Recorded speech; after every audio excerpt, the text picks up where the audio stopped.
when I'm doing the housekeeping, we do the TJ who's coming to us from Realize It, talking us about personalized job skilling across all learning moments. TJ, the floor is yours.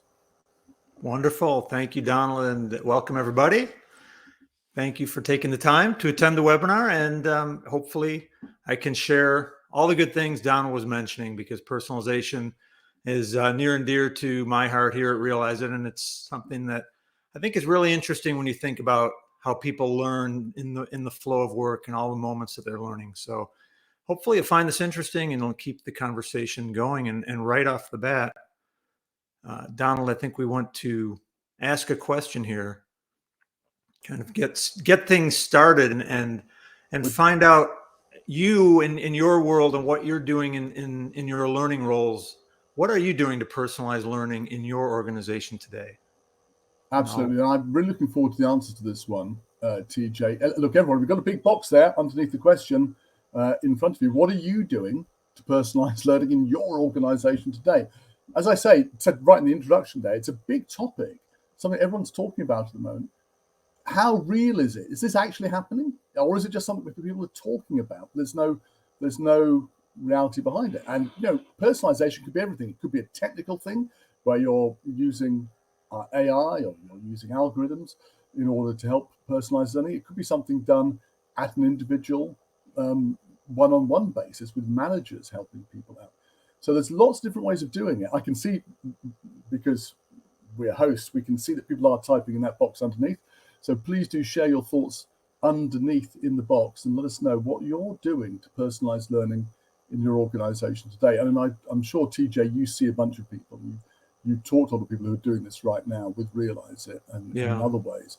There's a lot of demand for this right now. What's driving the demand for personalized learning at the moment? Oh, for sure. I mean, it's really trying to, be more efficient, and it's really, it's become just the need that people expect nowadays. Everything is personalized. Right. So I think there's a lot in that, isn't it? It's almost our experience as consumers drives this, in the sense that, well, we get our personal, we can, without being trivializing it, we get the pizza topping we want at the pizza store. Why can't we get the learning we want at work? Julianne is saying using curated programs on job roles. So you've got a job role, and if you fit the job role, then the learning's personalized for you. Daniel's saying, I'm not sure we are. Thanks for being honest, Daniel. We target learning at roles, but I'm not sure that's personalized as being unique to the individual. So that's an interesting definition there, TJ. Personalization at what level? Associated with the job or associated with a person? Right. Brandon picks it up, identifying gaps in competencies. Andrew is saying lots of conversations are happening about to what extent we should be personalizing. Maurice is saying talking to the affected population of the company to find out what ideas, what trainings are missing, and what need to be improved. So having conversation with people about it. And Gabrielle joining us. Good to see you, Gabrielle. Corporate Solutions. We're creating tailored learning journeys for different roles and functions. Limited personalized learning, says Elizabeth, depends on the manager. Thank you, Elizabeth. From Craig, so thank you for dropping that in, Andrew. We rely more and more on data-led learning, using technology to sculpt learning alongside more traditional LNA, learning needs analysis. TJ, really interesting combination of things here. Firstly, we've got people talking about personalization associated with jobs rather than necessarily with individuals. That's how we personalize at the moment. Well, I know you're going to go beyond that. But also we're talking, Elizabeth saying, that it depends on the role of the manager and their interaction with people in helping people choose how to get personalized. So, and what learning they should receive. That's very insightful. We'll talk about that actually throughout, because the manager is so key to this. Absolutely. Okay, brilliant. Let's pick it up and carry on, TJ. All right.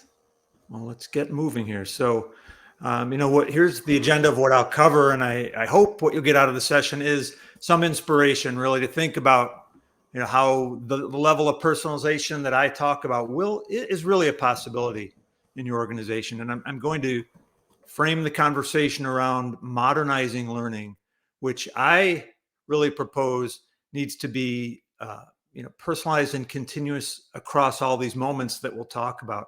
And I simplify that from onboarding to ongoing. How do you personalize the whole experience? And I believe that learning has to become more of a workflow based approach and not as much in that virtual or real classroom or even in e-learning courses. And we'll talk through that, the 5 moments of learning and all these moments of learning really across the whole workflow, learning approach. And so as we'll pay attention to all these moments of learning and what it helps learners really to do their job well.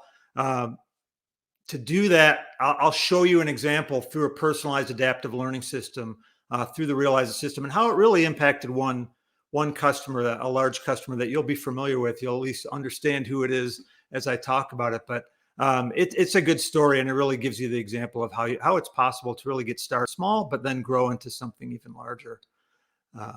So let's start. Let's start here. Next slide here. There's a lot of talk lately about modernizing learning, and in reality, figuring out how to improve through modernization is sort of this constant force in our lives. How do you're always thinking about that, but it seems to get stronger in waves at different times. And I think this is one of those times. And there's really, for example, no doubt that the pace of change in business has accelerated, right? The need for new skills is accelerating. The time to learn is at the same time decreasing. People are so busy. And, this growing need is felt by most companies that they're falling behind on skills, and your employees know this. Your employees value your company more when they see you helping them grow their skills. All this means, in my mind, what got us here as a learning group and from the approach that we're taking really may not get us to the future. So, many of us have modernized learning in a lot of ways through the pandemic. We went virtual. We figured out how to do virtual well. But did we use that time of that forced and rapid change that we just went through to rethink learning the way we should have? And how can we really increase, our impact? When I think about the way things are changing so rapidly, if you doubt that things are accelerating, you just kind of look at the last 2 months and things like Chat GPT coming around and the acceleration of how now there's 1 million users using that and the new skills that that's driving. It's just a constant force in our lives. So as I think about it, one critical factor that I was just talking about is that employees just don't have the time to break away from their job to spend the time learning anymore. This statistic is an example of that. I mean, this comes from the Learning Performance Institute, and it shows that 89% of us think that the lack of time is that number one barrier to learning. So how do you address that lack of time, which is getting worse, not really getting better, and that sticking with the more traditional training-focused, course-based approaches that pull people away from their work? It's really not a strategy that comes to mind in how you're going to save time for people and help them learn with less time. So, that approach just, in a sense, requires just the opposite to save people time. You're not going to be doing the traditional course-based approach. And the second bar, as Elizabeth was talking about, showing that the manager support is really the next biggest problem. And while this stat isn't really clear exactly what that means, I believe that a lot is being asked of managers today, and the time constraints on them is a key issue. So how do we find a way to get them more involved with less effort? Really a critical decision point in how we do that here. So one more barrier here, in a sense, from thinking about time and manager involvement, in a lot of ways, the biggest barrier is perhaps our willingness to make a change. We know that formal training courses and e-learning modules are perhaps not the answer to modernization to make that impact, but we may be finding it difficult to make that change. We've been doing things this way for a long time. So, learning that's conducted through a course or a class, it's comfortable, but those are still one size fits all. If people say, hey, this was good training and they're happy with it, we feel good about it. But in the end, we don't actually know if they've learned or if they've improved their performance. So not everyone is all the way on the left side of this graphic, but if you look down in the list and you see similarities on how learning is approached, and you might want to start to think about things that I'm going to be talking about and how you can start to move to the right. And, how can I help you think about making this pivot to really performance? And to me, that's that last item in my list here. That pivot to performance is really critical in rethinking that modern approach to learning. How do I make sure that learning is focused on the performance of people in their jobs and helping them do those jobs? So what I'm saying is that many of us as learning professionals still focus on that formal 10% in my view of how people learn. That's those courses, those e-learning sessions. And still we know that's the smallest percentage, but it's been that way for a long time. So we can't really get to that modern learning approach, and we're still focused on that one size fits all. The reality kind of remains that people don't, have time for that formal learning. So my proposal, as you see here, is that modern learning that meets the demands of today's workplace has to be that hyper efficient approach that really combines personalization so that people learn just what they need to just at the right time. And it ultimately does that in a workflow approach because they don't have the time to leave the workflow. And so they need it right when they need it. They need to learn in the moment. So formally, it's going to do some formal training in a personalized way for the certain skills that are really critical to learn before you start your job, but as much as possible, connect everything into your workflow. So that's really, my thoughts and proposal on, where we need to focus. But having said that, of course, I know that workflow learning is a challenge for most, if not everyone here. The Fosway study that I'm alluding to here on digital learning realities done just late last year really zeroed in on how workflow learning continues to be a challenge for learning and development, really to be a serious part of. So while I say it's important, I know it's a change, and my goal is to give you some visibility into how you really can tie all of this together with the right support. So having said that, let me pose this second question here. And kind of, Don, I'll call you back into this. The question is, we're talking about personalization, but in the context of all these moments of learning, which to me leads to learning in the flow of work. Are you doing that? What are you doing in addition to personalization? What are you doing to deliver learning in the flow of work? Is there anything? TJ, I'm super looking forward to hearing the answer on this one because there's so much talk about learning in the flow of work. And it's one of these things that everyone nods wisely about, but nobody quite agrees what it means. And everyone has a different idea about what it can be to help somebody learn in the flow of work. And so supporting it requires, well, I'm not going to judge or prejudge what people might write in the box, but it could be an awful lot of things, what people could do to support learning in the flow of work. The one thing, though, which you're alluding to, which is absolutely right, of course, is that that's when actually we know a lot of the performance improvement work that's required, performance improvement learning actually takes place. Not necessarily capability building. The long-term capability building may still require other forms of training, but I know you can deal with that when you get to the 5 moments, but this delivery in the flow of work, how people actually supporting it. Julianne says, we embed our learning portal into the team's environment where we do so much of our work and interactions with our customers. Now, TJ, that's a great point, isn't it? Go where the people are. The idea that you create a separate environment is one thing, but if you've got a place people can go, hey, like Teams, put it there. We're probably a percentage of the way. Daniel's being very honest and open about what he's doing. We're probably a percentage of the way there. We use formal learning to start the journey and then follow up with observations, coaching, feedback, etc. Again, a lot of that, I'm guessing, Daniel, being done by managers, people directly related to the people who are doing the work. Maurice, in the past, I trained newcomers on the job, did an evaluation every month where the learner needed more training, but today it's really getting hard. Newcomers and leavers do not overlap to perform a proper knowledge management. Maurice, I hear what you're saying, and I think, TJ, you'll probably come to this, the idea that time is so much more compressed at work these days. That idea of taking the time out to reflect on what's required often doesn't seem to be there. Gabrielle's using a tool that integrates learning into digital tools, tailoring programs. tailoring large training programs, training weeks to the specific needs and times when it's necessary. Right, so a combination of capability and performance building. Yeah. We try to offer on-the-job bite-sized learning nuggets. A lot of good stuff, TJ. A lot of good stuff coming through here. Any reactions to what's happening? Because everyone's doing something. It's a variety of things.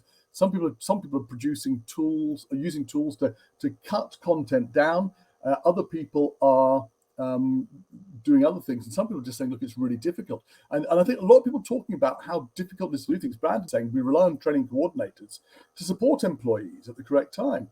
But I'm uncertain how successful this is. What's your view about what we're seeing here, TJ, and the answers? Yeah, I think some people think of it as long as I can give people these small bites of learning that they can just do whenever in their breaks. That's in a sense workflow learning, and I'm seeing also it's more about getting people the tools they need right when they need it, so that you focus on train them up on things that they need that are really critical before they start their job, but leave as much as you can to that in the workflow so I can get to it and learn on the fly. But people don't have the tools or the technology to even figure out how to do that well. It's not just putting things in SharePoint and pointing them to it. It's like you said, it's integrating with Teams, but or WalkMe or those kind of tools that make it right there when they need it. And so it's definitely a challenge. There's no question about it. And not forgetting the human factor. Zara points this out. So does Laura. Laura says peer learning on relevant topics. Zara is saying we have technical leads who mentor practitioners in their disciplines. And it's still the case, isn't it, that probably most of the learning in the flow of work is by somebody leaning over somebody's shoulder and saying, well, actually, when you want to do that, you want to do this to do it right. And that, if you like, the age-old apprenticeship model is still the way it largely works. Lauren is typing into the box at the moment. I'm going to. I think we need to probably move on. I know there's a lot of stuff to handle. So, Lauren, could you put what you're going to write into the general chat and observations? I don't want to cut you off mid-flow. If you put it in the general chat and observations, and I'm going to move on because this box will now disappear. We'll go back to the questions. Let's carry on. All right. There we go. Oh, sorry, I've lost the general chat. There we go. We're back. Well, that's really, really good stuff. I appreciate all the interaction and all the thoughts. And I'm going to actually go back and think about all those things as well and bring that into my approach. But let's talk about the different moments of learning that I've been referring to in order to start tying them back to this whole workflow centric learning. I've laid them out here. Yeah. I think most people are familiar with some variation of these, learning something for the first time. Expanding your skill base could be a related concept, something new, applying those concepts when, that's really where, to me, that workflow learning is strongest, when it's time to really do the work and you need to apply it.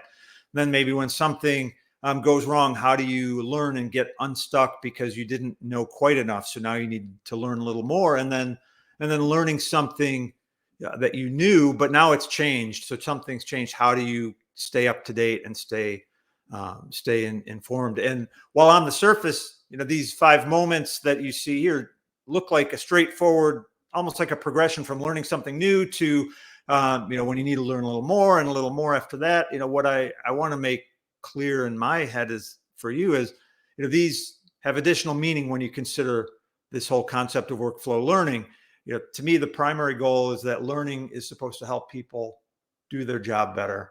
So in that sense, learning should be performance first oriented around the work people need to do their job. And rather than focus on teaching people, just knowledge that we hope will be useful when they go back to work after they take the course, really center on teaching people what they need to perform their job.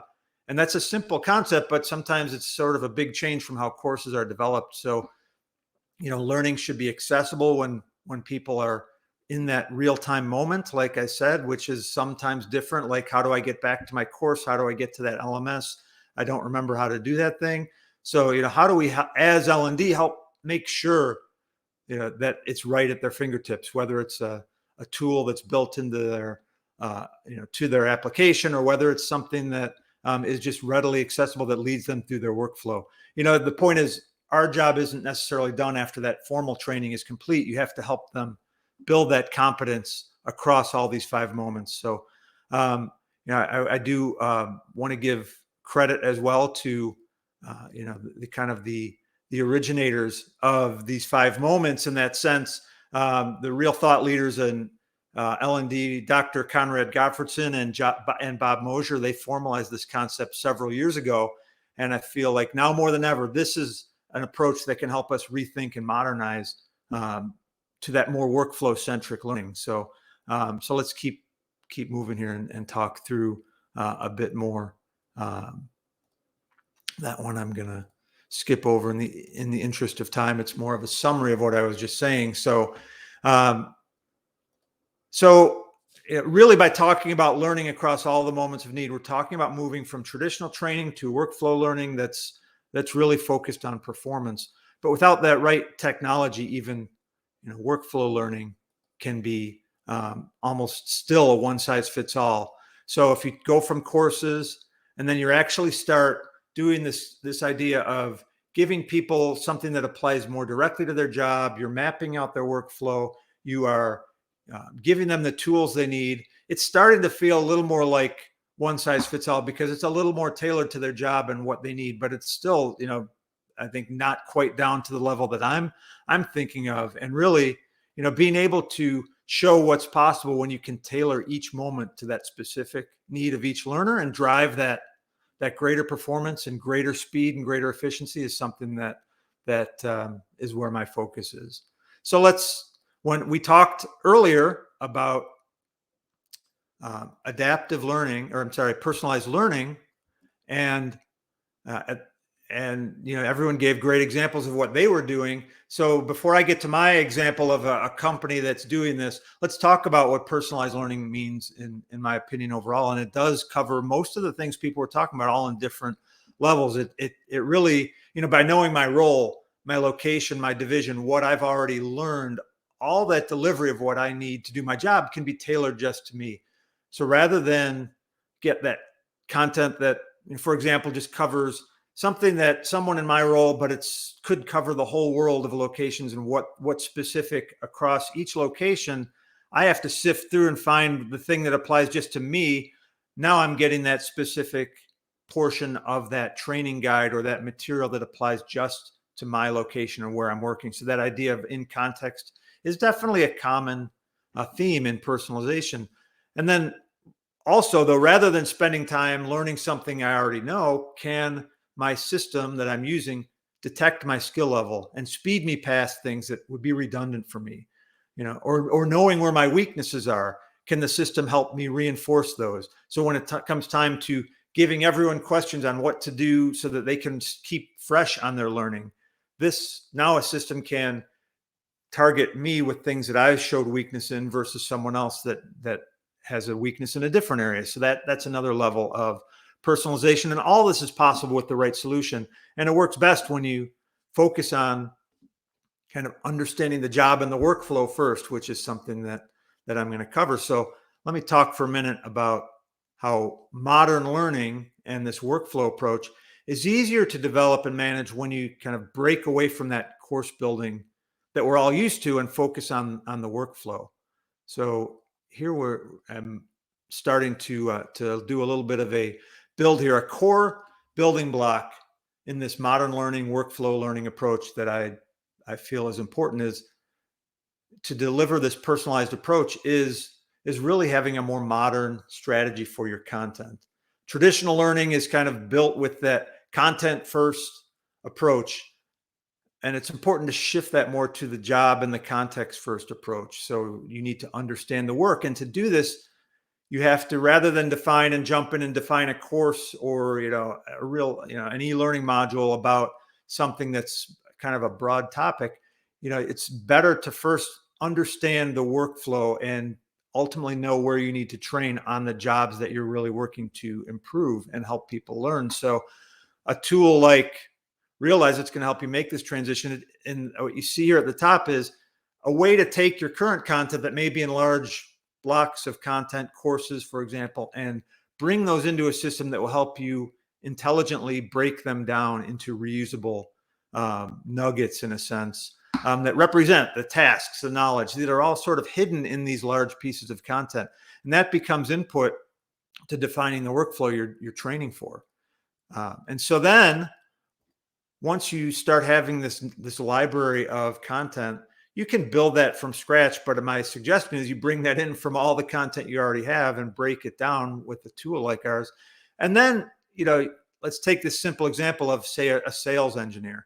You have to train someone to be a sales engineer. The first thing you have to do is really understand that workflow. What are the things that they do in their job? And so here I'm showing you an example of three major segments of their job. They need to do the discovery with their customer or their prospects. They need to be able to demonstrate the solution. They need to be able to create a statement of work to sell that software to someone. So that's a very simple example of, these are the major steps that they go through in their job. And each of these then can then break into smaller bits. So if I break down the demonstrate task, it breaks into, well, I need to understand the capabilities of the product that I'm training or that I'm demonstrating, and I need to be able to perform that demonstration. And that leads to how do I take each of those and then break that into the more specific content that I need for that. So rather than have one large course that says, I'm going to teach you how to be a sales engineer, and all these things are buried in it, now I have an organized set of tasks that I can reuse in different places, and that breaks down into different content pieces that can then also be updated. And the fact that my content model matches this, I can now, when I update one piece, I know where it's been used, and I can use that throughout to personalize and to continue to really lead people to where things change so that they can stay up to date easier. This approach really is just sort of a core foundation. I wanted to make sure that it was understood, and the right system is going to help you, like I said, take your content, turn it into something more granular, usable like this, and now it becomes easy to personalize off of that. And then, in that same vein, this modern approach to content is really helping support connecting all these moments of learning. And here you see a simple diagram of someone who might go from an onboarding course, and then they go and they start growing their skills as they build those skills. There might be some compliance training that relate to their role, and then they may be growing into a later part of their job and building skills further. If this learning were not well connected, one moment didn't know about the others, which is very often the case, that creates certainly some challenges. And what does that do? So here's my visual of, suddenly things are no longer connected. And what does that mean? So it might mean that, when I start to go to my next course, maybe it's not in my context anymore. Maybe it's not tightly connected. So the learning that I'm getting is perhaps something that I already know. It doesn't know that I've learned it already. So now I'm having to relearn it and waste time. Maybe it's a general feeling that, hey, everyone needs to do this compliance training, but it really doesn't apply to my role as exactly. Maybe it could have been better tailored, and it would have been more meaningful to me, rather than something very general. It may mean that I can't recall what I need as easily. Maybe it's a general set of resources that are not personalized to me that I now need to access, and I need to sift through them as opposed to them coming right to me. Maybe it's not giving the visibility to my managers and my coaches because it's not connected. They don't see what I've learned. And so when they go to help me, they can't follow my pathway and help train me and coach me where I need the most.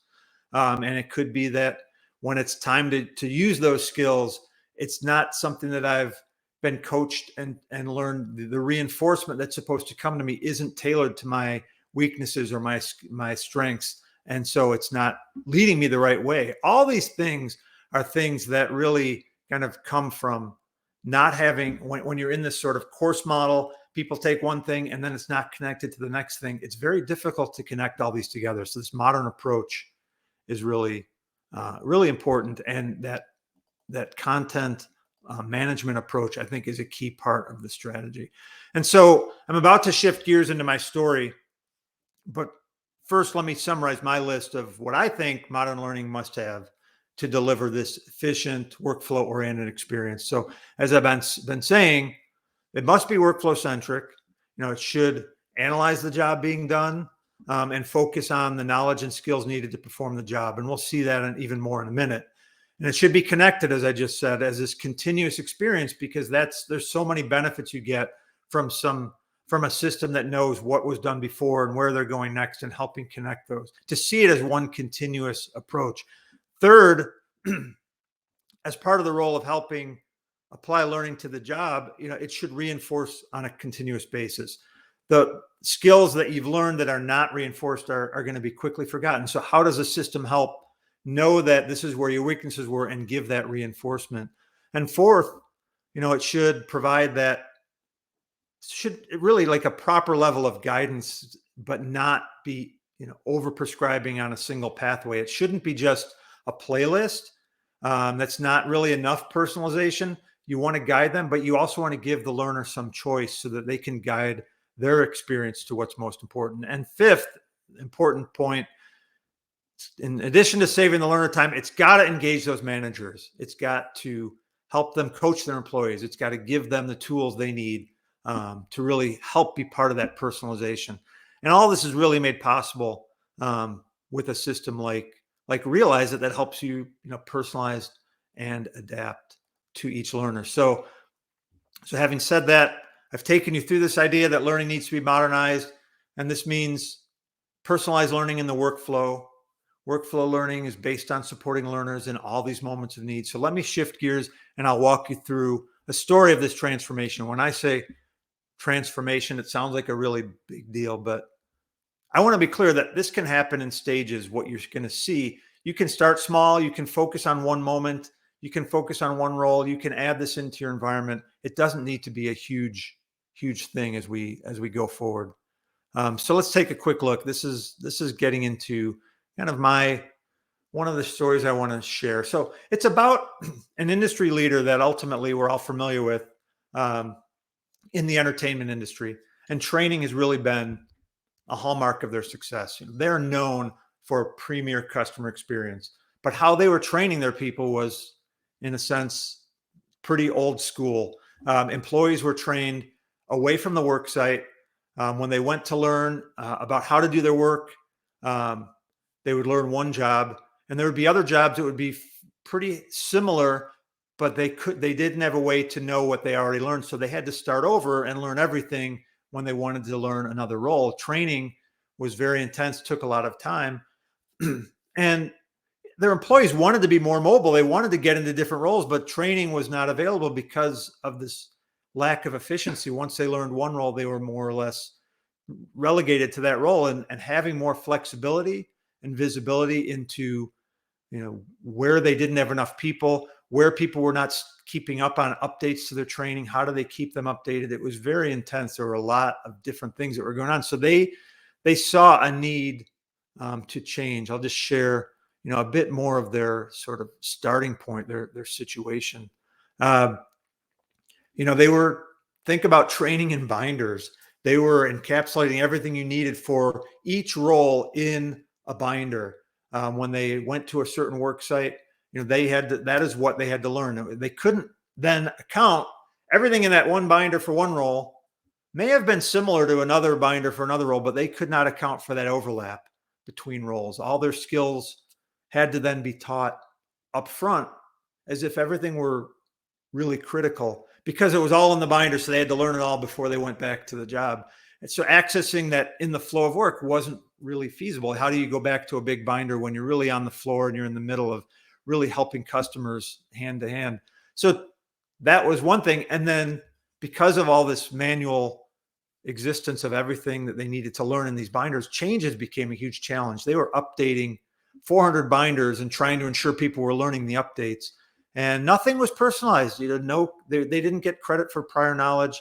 Trainers were getting burnt out because they were retraining all the time on things that people already knew. So, and finally, there was just this lack of visibility. There really wasn't good visibility into where the risks were. Where do they need to coach people, and how do they keep their skills fresh over time?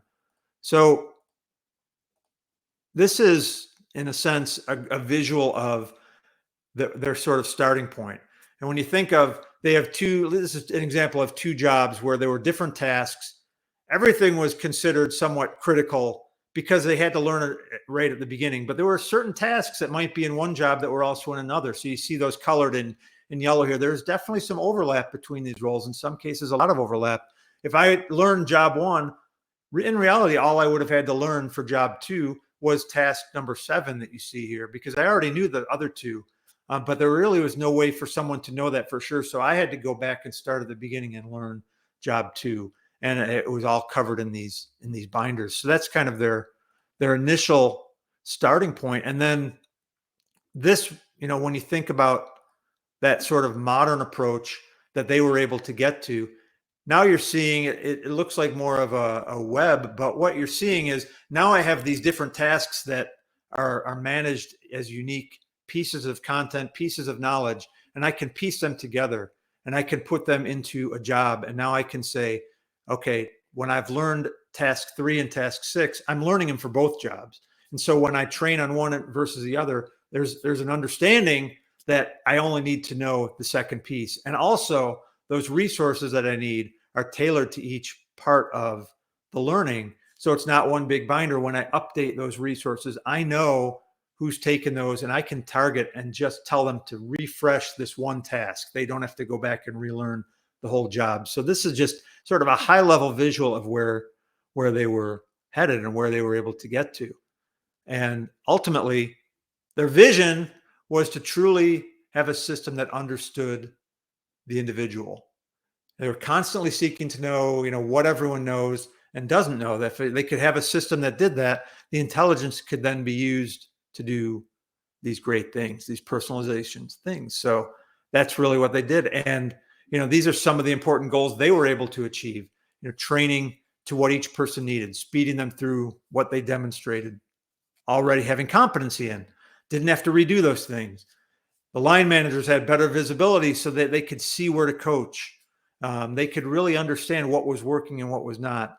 And it was super important for them to make the update process even more efficient. As I said, that was a really intensive thing that they had to do. And how could they do that more efficiently? So we'll see that. I'm going to really show you some sort of examples of how they did this. This is just really, once they had this system in that had this level of personalization and modern approach to content, they could achieve all these great things. So they had to do this across understanding all these different roles that were involved. They really understood and built personalization that would impact each one of these. And I think you'll see that in some of my examples. So let me take you quickly through a lot of ways, that realize it can personalize across these moments. So let's start with how they taught people to learn for the first time. What changed? What did they do differently? So now they were going to be able to tailor to the context of each learner. And they were going to be able to do a much better validation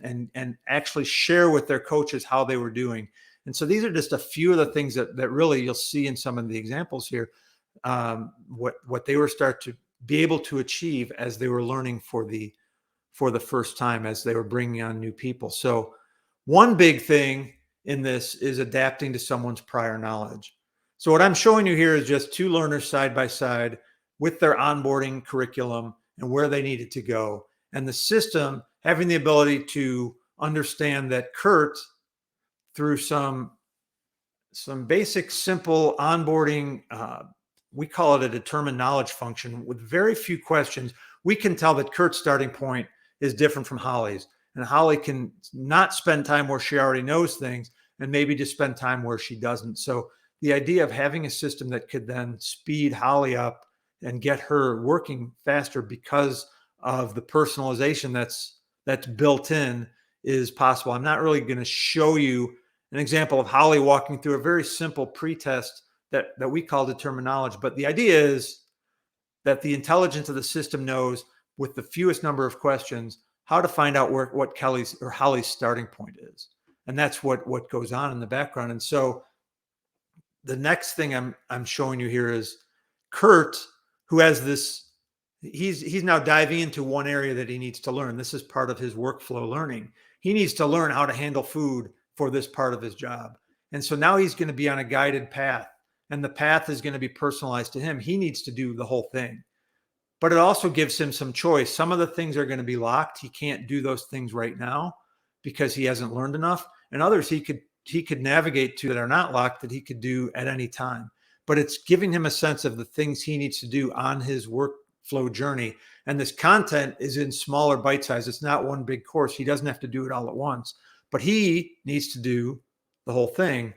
Whereas Holly, when she gets into her approach, it's going to have a little less, it's going to know her starting point is different. She can start further down the pathway here. So she has a more optimum starting point later in the course, and she doesn't have to do these things because the system has personalized and understands her experience. And that experience and knowledge comes from different places. It could be her demonstrating it through a pre-test. It could be knowledge that comes in from other systems that you have. It can all come in from different places. And then here you see now the manager getting involved. He can look at across all his learners and see where they're at and get a summary so he can know where maybe as a group, how they're performing on the different learning, how they've done. And then he can drill in even further and say, well, let me look at Kurt.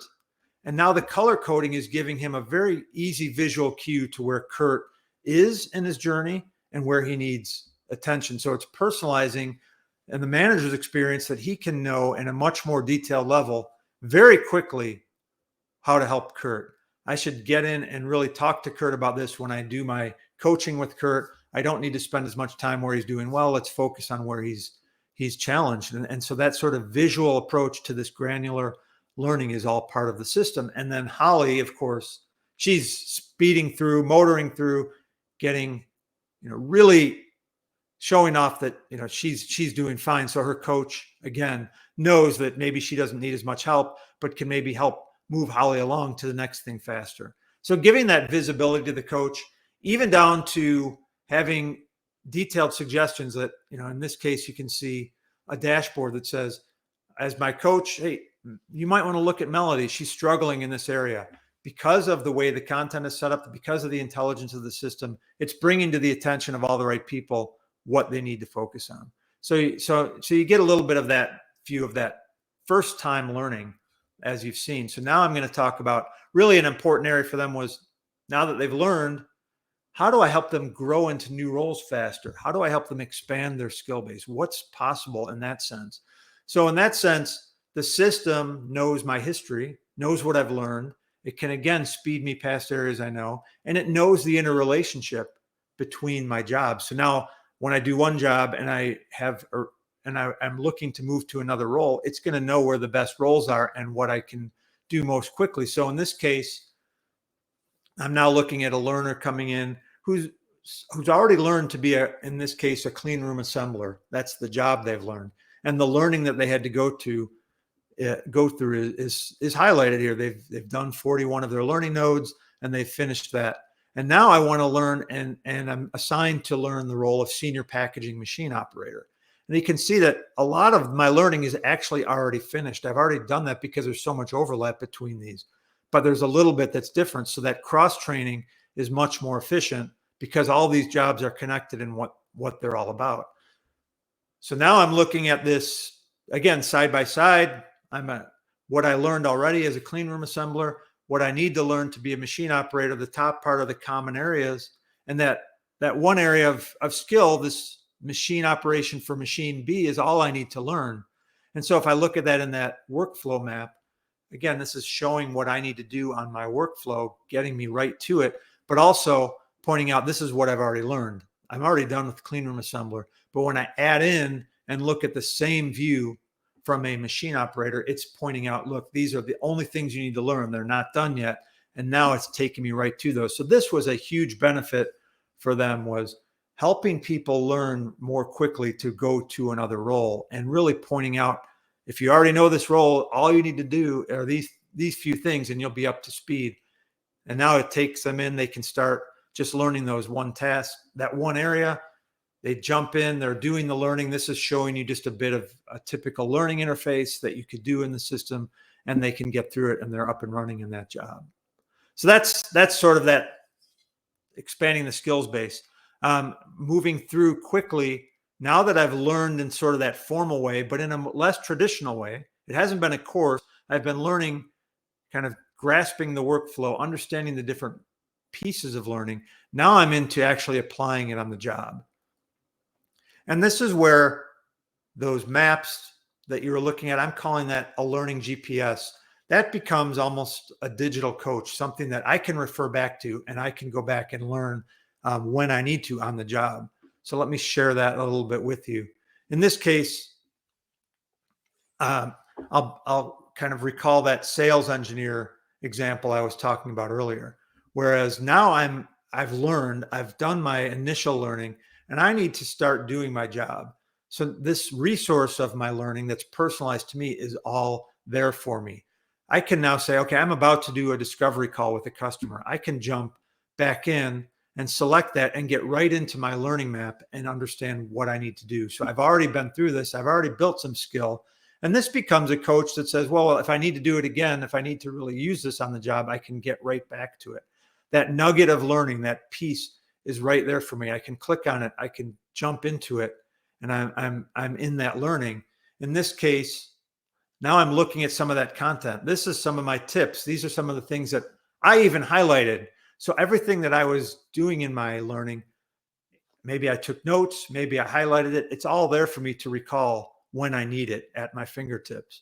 And even pulling up other resources. So if I have things that someone who also is maybe my peer said, hey, this is a resource that I think everyone might like to use at this point in the job. Now in that workflow, I'm getting these tips. I'm seeing, okay, this is a way to learn. And I'm bringing up, say, here's a checklist that someone else suggested. So it's a way for me to collaborate with my peers. And I'm getting it because it's personalized to my job. And those people that I work with, I'll see that in this workflow. And the last piece that was also very important to them in this workflow learning, one of the pieces was also bringing in coaching and assessments in that workflow. So now it's time for me to maybe have a demonstration of my skills, or someone's going to monitor my job, make sure I'm doing it well. I'm getting now my coach all integrated into my learning is going to have a way to look at my job, look at and assess me. Here they're filling out a rubric of the criteria that they as a coach need to know. It's very easy for them to remember this. They come in, make an assessment of my job as I'm doing it, and maybe there's some weaknesses identified. The good news for the coaches, that's all they need to do. They don't need to know exactly where I need to go back in learning. The system is going to now use that evidence and update my learning path.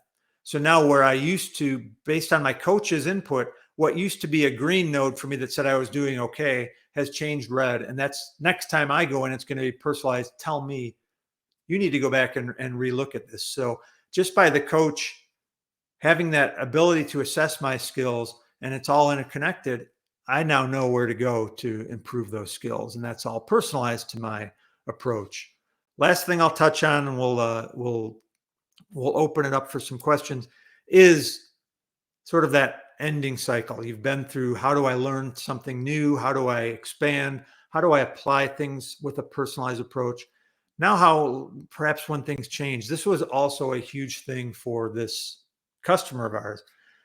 They wanted these updates to be personalized. They had to take people off the floor and train them all the new updates when they came in. And they were doing hundreds of updates a year because they were very specific in things that needed to be very carefully trained and taught.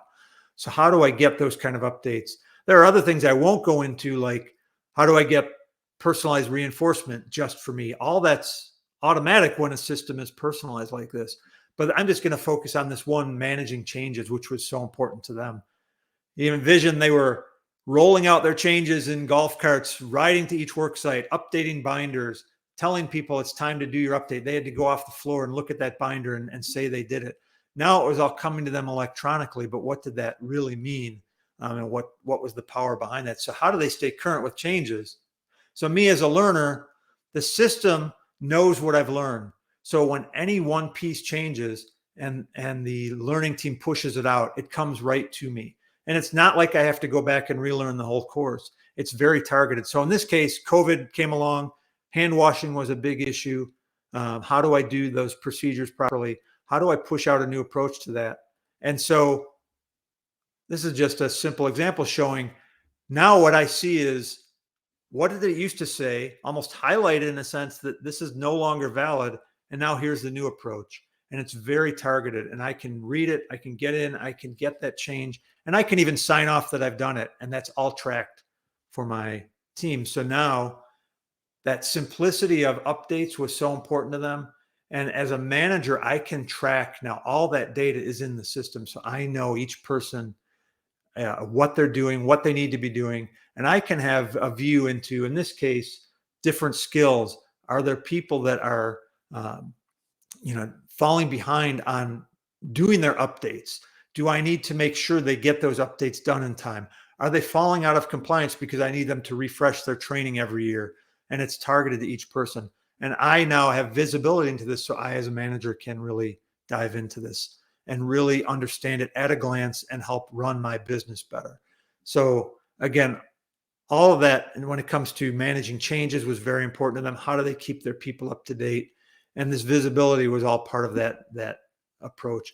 And again, they didn't have to do this all at once. They started with what I kind of see the numbers at the bottom here: improving how they learned new skills, then improving how they cross-trained. And then that whole change management approach became part of it. And then using this as their digital coach all became something they rolled out. They were able to do this in stages. It wasn't something, and they didn't have to do it for all roles at once. They started with one and made it perfect. So it's something that you can grow into little by little. You don't have to do this as one massive change. It really grows with you as you go. And they were able to get, their employees more productive with that faster approach. And they knew they were doing the right things. So there was less risk in their job. They were able to map their workflows as you saw those maps. So that became that learning journey that was like their coach on how to do their job. Those skills were connected across roles so they could speed growth into new roles for their employees. And those updates became very personalized and fast with that modern strategy. And ultimately, they were able to do this, proving it, one step at a time, so they could really show that ROI. You can just envision the ROI and all the efficiencies they gained there. And I'd be happy to talk to anyone who kind of needs help proving out the value of this approach. But in summing it up, it really is, taking that concept of workflow learning across all moments. There's so much value there, and focusing on the job, but how do you personalize it to really get those deeper insights, that efficiency, that modern content approach that now you can adapt to each individual. And that's where your performance impact at scale and even making workflow learning possible is really core to this whole personalized approach. So I hope that was not too fast of a whirlwind for you, and you understood some of that. And it would be happy to see if there's a few questions we can answer before the end here. I know we're almost out of time. We're almost done, but I tell you what, great job. Sorry, on the left here, we've got a video which will take you through more about Realize Its solutions. I'll just drop the link for that into the chat. Of course, you can scan the QR code. And let's stay with that one there. You can see on the left-hand side, those two QR codes up on the left. They relate to a couple of ebooks, which are free, and also the URL for the video is there as well. I want to say a big thank you to TJ. Very well constructed, great story about personalization, both in theory and in practice there. Great question from Julian. It's the perpetual question when we come down to personalization and understanding skills. How do you know what skills people have got? Do you rely on people to self-assess their skills? How do they know what they don't know? And also, how realistically could they be about their self-assessment? TJ. Yeah, good question. So there's intelligence in the system, and so they really do not need to self-assess. Based on the learning you construct, the system starts to learn what questions, as more people use the system, what questions are best representative of whether someone really knows the topic or not. And so the system itself is constantly learning which questions have you constructed as an L&D team that are used in this. And now when someone comes in for the first time, you can offer them the ability to, we call it determine their starting point or determine knowledge. And so then all they're doing, the system will present to that learner the least number of questions where it knows if you answer these right, I believe you know this topic very well. And so it'll give you a new starting point. So the learner may need to answer a few questions, but the system will then say, okay, you got those right. And based on my experience with other learners, I'm going to position you here. Later on, if you later in the pathway say, oh, I really didn't know that well, the system also knows where those connections are. So it may say, I thought you knew this, but I really recommend you go back and redo this topic. So it's constantly balancing back and forth. I was having a conversation yesterday with somebody about coaching, and they said, look, the reason why human coaching tails off is that in its effectiveness over a prolonged period, and this does happen, is that coaches get bored. They want to keep doing new things. The way you just described that, the system saying, well, actually, I think you need to go back and do this thing again. The good thing about systems is that they are relentlessly patient with always checking with people and knowing where they are on a system. I looked at my clock, it exactly went to 11 o'clock just as I looked at it. So we're bang on time. TJ, exemplary speaking to time there. I want to say a big thank you for coming in. What time is it with you now? Oh, it's early still. It's 5 a.m., but that's quite all right. I can't believe it's so early. TJ's not even looking at he can't even bear to look at his clock. 5 a.m. coming in from Chicago hinterland. Thank you so much, TJ, for coming and sharing the real practical view of personalization in a case study and also the theory around it as well. So realize it on the links there on the left-hand side. You've got the 2 ebooks, you've got the video, and also if you give TJ a chance to go back to sleep, in a couple of minutes, you've got his phone number there and his email. You can give him a call and get in contact for more information. Lots of thanks coming through from the audience. Well, okay, we're going to wrap up now. TJ, is there anything else you'd like to say before we close about this business of personalization? No, just, it's something you can try without really making a major change to all of your infrastructure that exists. So I just recommend think about that. There are ways we can help you kind of dip your toe in the water, and would love to share, because it is an important way to go, and it doesn't require you to transform everything all at once. It's a great, there's lots of ways we can help. So look forward to conversations, and thank everyone for being here. Great point. You don't have to rip everything out and start again in order to do it. Great point to finish with, TJ. Thank you so much. Everyone, looking forward to seeing you on future Learning Technologies webinars. Our next is up in 1 hour. We've got another one in 2 weeks' time. Meantime, thanks everyone in the room, and thanks very much, TJ from Realize It, for joining us.